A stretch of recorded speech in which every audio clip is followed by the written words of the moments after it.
Bonjour à tous, cette nouvelle vidéo aujourd'hui 24 juillet qui est la fête des Christines, des Christelles en l'occurrence, et c'est aujourd'hui que j'ai choisi de m'adresser à tous. Nous sommes dans les fêtes comme ça, c'est comme une naissance et donc c'est invisible puisque c'est juste un jour particulier qui passe et demain il n'existera plus. Donc je reste toujours dans le thème des hommes invisibles et des femmes invisibles. Depuis la rencontre avec ma flamme jumelle sombre, je suis entrée dans ces dimensions intérieures pour les exprimer. Puisque avant je les vivais et donc j'étais témoin et j'ai pu vivre des expériences à partir de ces espaces qui se sont matérialisés dans la réalité du quotidien. Donc j'ai compris un certain nombre de choses qui régissaient ce qui sous-tend la réalité. Et j'ai commencé à planter mes rêves et l'univers les manifeste au fur et à mesure que le temps passe. Sauf que c'est pas toujours comme je l'aurais imaginé, c'est toujours différent, mais c'est toujours surprenant, ça c'est clair. Et j'avance comme ça avec d'autres personnes, nous formons un corps plus grand encore et chacun de nous sommes les cellules d'un corps plus grand. Et le but, c'est d'aller retrouver la cellule souche. Et la cellule souche, en fait, c'est celle qui détient toutes les informations codées, encodées, endormies, invisibles. Invisibles à nous tant que quelqu'un ne manifeste pas de l'invisible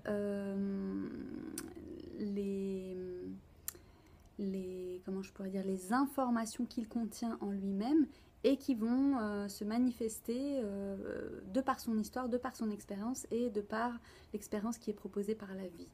Et quand on comprend comment tout cela fonctionne et qu'est-ce qui régit en fait cet ensemble, nous comprenons que nous sommes aussi, en tant que cellule d'un corps plus grand, la conscience de cette cellule, de ce corps plus grand.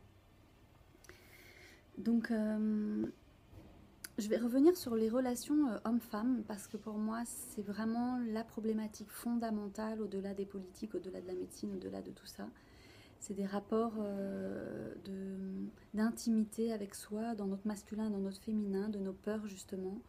L'homme a peur de la femme et la femme a peur de l'homme par sa force, parce qu'elle a été contrainte.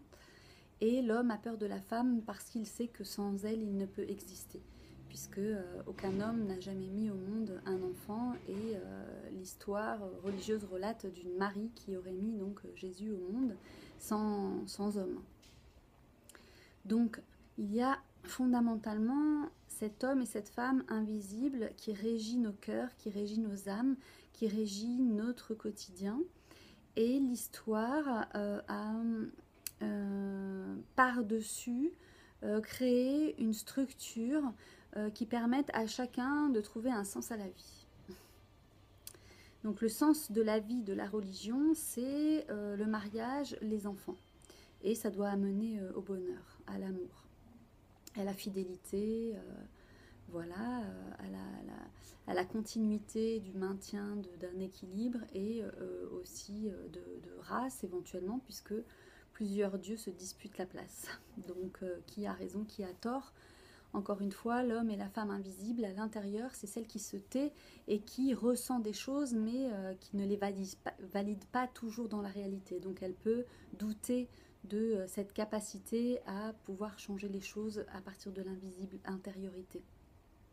Comme toutes les planètes en ce moment sont rétrogrades, donc ça nous invite vraiment à aller chercher au fond de nous l'information qui peut nous délivrer, puisque nous passons du monde des problèmes au monde des solutions, et ça se passe à l'intérieur, c'est-à-dire que toutes nos peurs et nos angoisses doivent être vues, et nous devons trouver une solution, comme un rêve qu'on ferait en fait, et on le transformerait en positif, un cauchemar que l'on transformerait en positif. Donc c'est ça la nouvelle terre, c'est à partir de nous, de notre intériorité, en fait, qu'est-ce qu'on peut changer sur tout ce qui se présente à nous déjà à l'intérieur, puisque l'extérieur va provoquer ce qui va se passer à l'intérieur. Donc ça a un besoin de l'extérieur d'aller piocher en nous, en fait, l'information qui ne va pas, parce que si on veut régler à l'extérieur les choses et qu'à l'intérieur elles ne sont pas réglées, on vibre toujours avec ces fréquences et nous avons toujours un lien avec ces histoires. Donc c'est ça qui est intéressant, c'est que à partir de là, dans notre intériorité et dans nos émotions, qui sont parfois et souvent même difficiles et qui fatiguent, Aujourd'hui, je suis extrêmement fatiguée. L'ambulance qui passe. Nous avons tous notre rôle, le rôle important de l'écologie en fait énergétique de nos corps, de nos pensées, de nos énergies. Et donc, le Reiki évolutif m'a enseigné en fait tout ça et m'a donné une bonne base et une bonne structure pour que je puisse trouver les mots pour parler aujourd'hui. Parce que sans ces mots, sans cette fréquence, sans cette vibration, qui ne serait pas juste, elle continuerait d'alimenter un schéma, alors que l'évolution justement demande de prendre la structure et de l'améliorer. Et donc c'est cette chose-là que je vous propose avec ce Reiki évolutif, c'est d'améliorer tout ce qui est à partir de notre intériorité pour manifester des rêves de l'invisible au visible, parce que je pense qu'on est nombreux à aspirer la paix, et on n'a pas envie de se battre, on n'a pas envie de se défendre non plus, on n'a pas envie d'être sollicité dans ces adversités, et elles se passent en nous malgré tout quand même, et avec notre entourage. Parce qu'il y a ceux qui veulent porter les masques, ceux qui ne veulent pas porter les masques. Donc on voit bien qu'il y a une division et en fait ça sert à rien, ça utilise de l'énergie pour rien en fait, alors qu'il s'agit à l'intérieur de nous d'être en accord avec soi-même et de ne plus se mentir à soi-même. Et donc forcément de changer nos relations avec le monde et de retourner à l'essentiel. Et ce que font les gens en fait, c'est la dépendance, hein, cette dépendance. C'est pas l'interdépendance. L'interdépendance, elle est possible aussi du fait qu'on s'entraide. Mais la dépendance, c'est autre chose. La dépendance, c'est un programme et un schéma en fait qui nous limite et qui nous laisse placer à un endroit parce que comme une boucle temporelle ou intemporelle qui nous bloque et qui nous empêche en fait de passer du monde des problèmes au monde des solutions. Donc, ce que je vous propose dans cette vidéo, c'est vraiment ça, c'est à chaque problème qui se présente en vous, à vous, dans votre tête, vous imaginez un scénario où tout est possible et qui serve l'ensemble, et pas seulement un bien égoïste. Parce que l'égoïsme, c'est tout pour soi, tout vers soi, donc le succès, la reconnaissance, parce que c'est ce que l'on cherche tous, l'homme invisible et la femme invisible recherchent la reconnaissance, puisqu'on ne peut pas les voir. Et donc, elles font des bêtises, elles font des choses pour se faire remarquer, et elles ne se font jamais remarquer. Donc, à force, elles deviennent... elles sont en colère aussi, elles sont en colère, elles sont tristes, voilà, et elles veulent être reconnues, et donc, elles nous apparaissent dans nos ombres à nous-mêmes.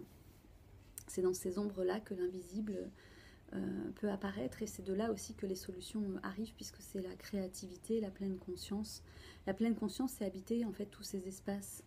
Et je trouve qu'aujourd'hui, la pleine conscience, elle oublie de le préciser. Il manque des enseignements, c'est-à-dire qu'on pratique, on répète les choses sans savoir pourquoi on les fait. Et je pense que pour savoir comment on les fait, en fait, il faut les éprouver et les expérimenter. Et c'est ça que le Reiki aussi évolutif m'a apporté. C'est qu'on travaille sur des mots, on travaille sur des structures et on va le vivre pour comprendre comment ça réagit, comment ça régit, comment nous réagissons pour pouvoir ajuster et s'ajuster aussi dans la matérialisation que nous engageons énergétiquement. Et une personne qui fait le travail, elle le fait pour des centaines, des milliers, des millions de personnes suivant le taux vibratoire énergétique auquel elle a accès. Et qu'elle s'autorise surtout à avoir accès. Et donc c'est dans cette connaissance de soi que nous allons puiser ces connaissances et ces énergies. Et donc j'ai développé à la suite du Reiki évolutif le système des codes sources, donc j'ai déposé la marque, qui sont notre identité vibratoire de notre ADN, avec lequel nous rentrons en relation pour que chaque fois que nos codes se présentent, nous ayons des certitudes et que le doute s'efface, puisque nous allons... dialoguer avec l'univers qui va nous répondre sous la forme de ces codes que nous connaissons et que l'univers va nous faire apparaître dans des situations qui répondront à des questionnements qui étaient jusque-là inconnus de nous, de l'invisible au visible. Et donc voilà ce que je vous propose comme chemin. Voilà, si ça vous parle, si ça rentre en résonance avec vous, je reste disponible sur cm.reconnexion@gmail.com ou instant.reiki@gmail.com. Je propose des codes sources d'1 heure pour transmettre et activer les codes de ceux et celui qui se sent appelé pour ça. Je propose un parcours de Reiki évolutif avec 11 symboles, 4 degrés, les 5 éléments, et puis je parle de l'ombre, de la lumière, de visible et l'invisible. des flammes jumelles sombres, et des 4 à l'intérieur qui sont en fait 8 et qui nous reconnectent à nos enfants intérieurs et à tous ces autosabotages qui peuvent aussi être des forces quand on les connaît.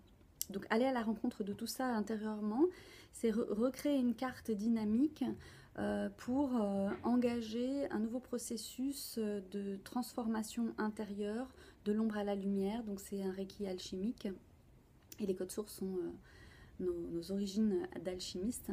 Transformer le plomb en or, c'est aussi transformer l'ombre en lumière. Et nous avons besoin de passer dans ce trou noir, en fait, ce soleil noir, pour pouvoir renaître tel le phénix de ses cendres. Et c'est collectif que nous le faisons, puisque certains individus nous sommes passés, et donc nous avons engagé ce passage. Et la porte est ouverte vers des dimensions où il faut d'abord passer par l'obscurité pour rejoindre la lumière. Donc c'est un plongeon à l'intérieur de nous, dans nos émotions, dans nos peurs, dans nos angoisses. Et il s'agit là de trouver des solutions. Voilà. Donc je me tiens à votre disposition si vous voulez en savoir plus. Voilà, je propose donc des sessions via Skype et je vous ai donné donc mes mails. J'ai aussi une page Facebook Verseuse d'eau, voilà, où je transmets des informations, des enseignements et des connaissances que vous pouvez auxquels vous pouvez avoir accès, qui sont choisis en fonction de l'ère du temps et de tous ceux qui s'expriment et qui viennent aussi donner des clés.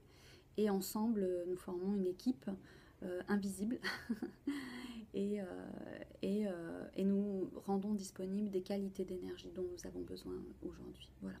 J'ai aussi donc une page Facebook de Instant Reiki, Instant-Reiki. Vous pourrez me retrouver sur ces pages. Et j'ai une page aussi, enfin un groupe Instant Reiki et groupe Verseuse d'eau, une page code source. Et puis voilà, je ne vais pas sur Instagram puisque ça utilise le 3G, le Wi-Fi, et pour transmettre des données, il faut utiliser le téléphone. Je n'ai pas envie d'aller dans cette direction, même si j'ai un téléphone aussi. Voilà, j'essaye de l'utiliser intelligemment et il est tout le temps en mode avion. Donc c'est moi qui vais écouter mes messages pour les personnes qui m'ont laissé et je rappelle. Et donc voilà, donc mon téléphone est en mode avion, ce qui fait que au niveau vibratoire, peut-être c'est un peu plus facile pour moi de me retrouver sans être sollicitée par ces ondes incessantes qui me traversent et que je nourris aussi quand je suis avec les autres d'énergie qui ne sert personne en fait, seulement si on les utilise à bon escient. Donc voilà, je voulais vous partager aussi ce petit encart de prendre nos responsabilités de chaque acte posé. Donc si je fais ça, c'est pour me faire du bien, c'est pour faire du bien à mon entourage, même s'il ne le voit pas. La femme invisible agit aussi pour le bien de tous. Et c'est cette minorité qui n'a jamais été entendue et qui a pourtant donné l'alerte et qui fait qu'aujourd'hui, toutes les antennes 5G sont détruites parce que cette direction, en fait, nous amène vers le transhumanisme. Et peut-être que l'humanité a aussi envie de mourir parce que de vivre comme ça, c'est insupportable. Donc je le comprends aussi. Mais quand nous n'avons pas éprouvé notre intériorité et nos pouvoirs, je pense que c'est intéressant encore avant de mourir de pouvoir aller dans ces espaces et voir ce qui peut nous surprendre à l'avenir. Voilà. Donc je vous remercie, je vous souhaite à tous le meilleur à chaque instant. Nous sommes tous là les uns pour les autres. Si vous avez des choses à dire, n'hésitez pas. Ces vidéos sont faites pour que vous puissiez aussi dialoguer en dessous et recevoir des réponses par d'autres personnes. Nous sommes des familles d'âmes qui nous retrouvons les uns les autres. Et si nous ne posons pas un geste, une action pour se rendre visible, personne ne peut savoir que nous existons. Voilà. Donc je vous remercie, je vous dis à très bientôt. Je vous souhaite le meilleur encore une fois. Et de tout mon cœur, je vous embrasse et je vous enlace. Et je vous dis à très bientôt pour une prochaine vidéo. Au revoir à tous.